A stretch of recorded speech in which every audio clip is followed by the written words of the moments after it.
Akşam değil uzaklık ve ay hazan ayı. Akşam değil uzaklık ile ay hazan ayı. Çiğninde bir güneş aparır bağlagan ayı.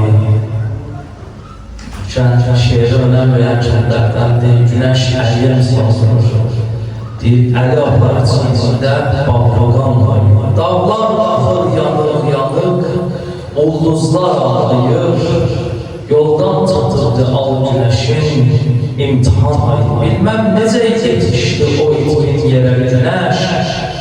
Tapşırdı toprağa sağlam mehriban ayı. Yok, belki de sular ellere verdi, vuruladı.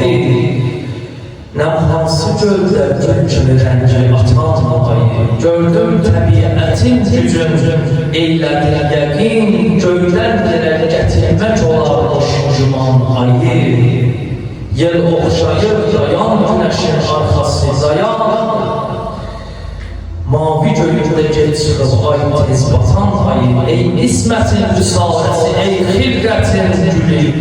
Ey göylərin işıqlı, yeri parlayan ayı.